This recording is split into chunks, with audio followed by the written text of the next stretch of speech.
Hello and thanks for staying up late. We have another season of High School Football Friday before us. Let's dig right in. On the show tonight, game of the week, Rio Rancho in Valley hooking up for a battle.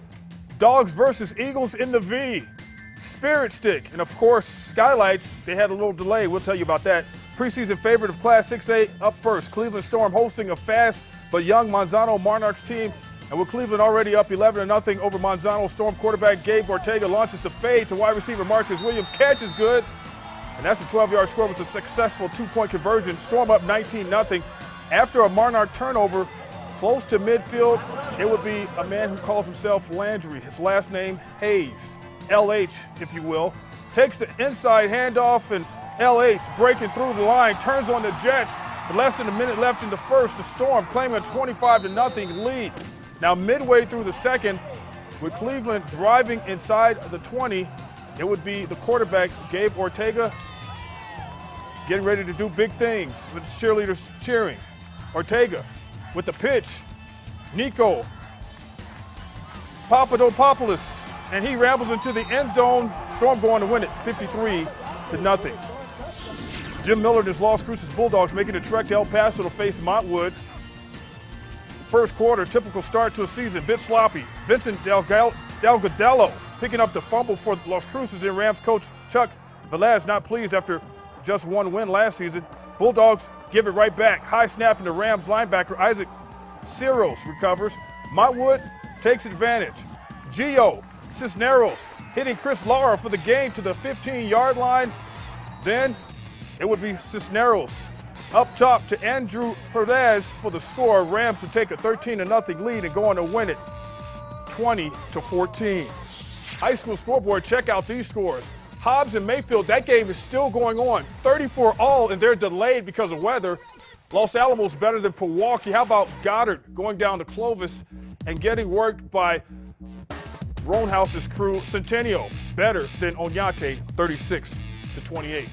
Game of the week is up right now. Vikings and Rams going early. Time to pass it to Jerry Chester for the details. Jerry, what up? Thanks, Van. Yep, this week's game of the week will showcase the reigning state champs, Rio Rancho, which come into 2015 with new faces in key positions. They face off a hungry Valley Viking team that looks to reclaim their District 5 dominance from years past.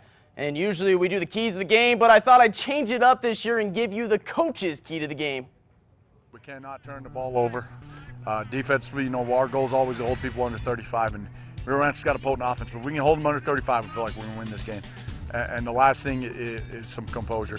Rio Rancho, they're good. They're always good, so they're going to throw, they're going to throw some things that we maybe haven't seen.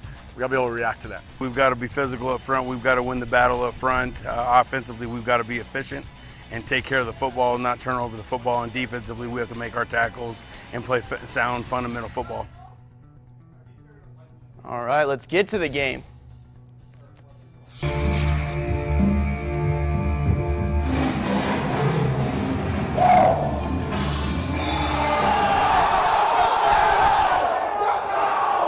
I love it, a little Phil Collins to get pumped up, and early on the Vikings felt it as their run game was on it. Option of Michael Barboa, and he gets some good yardage, converting on fourth for the first down. Then they switch it up. Elijah Narano this time runs to the left side, just short of the goal line. Very next play, the Rock. Barboa punches it in for 6. What a drive for Valley, taking the 6-0 lead after failing to get the two-pointer. But let's see how House's fresh offense looked. And I'll tell you what, Stephen Bailey looked great at QB. Opening drive, shoots the gun, finding a wide open Brian Drake, who breaks the tackle for the touch. Bailey completed his first 7 passes and had 145 passing yards in the first half, which ended up 21-6 Rams. But in the second half, Valley opens it with the onside kick, and look at that, the Vikings get some new life as they recover the football. Ensuing drive, Isaiah Chavez finds Noah Sanesteve, and he says, bring it.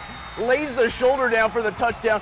What a way to open the second half, but the Rams just take control in the second as you see them get another touchdown here from Josh Foley, bobbing and weaving. And check him out, diving for the touchdown. Rams win big, 42-12, and what a great showing for this fresh Rio Rancho team.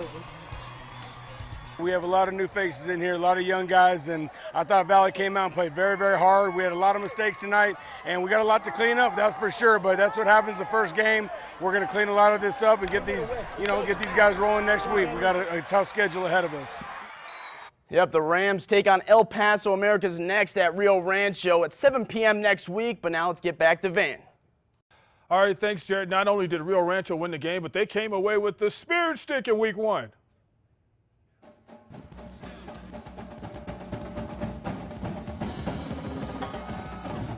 This week's Spirit Stick brought to you by CNN.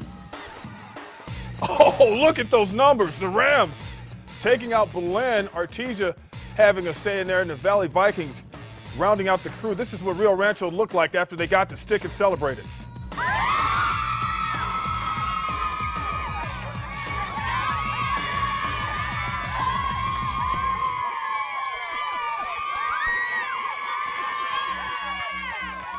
Rio Rancho cheerleaders getting some volume, right? Back to the action on the field. The East-West Classic continuing with the La Cueva Bears battling their Atrisco Heritage Jaguars. It's Friday night. We're under the lights. Opening drive for the Bears wouldn't amount to much as both sides had trouble penetrating the opposing defense with the run game. As you can see, Josh Rusin gets hit hard, and that would lead to a punt. Ouch! Man, I felt that. Ouch! But it wasn't easy on the Jag side either. Watch this play. Rashad Moore with the QB keeper. Derek Lloyd-Dahl.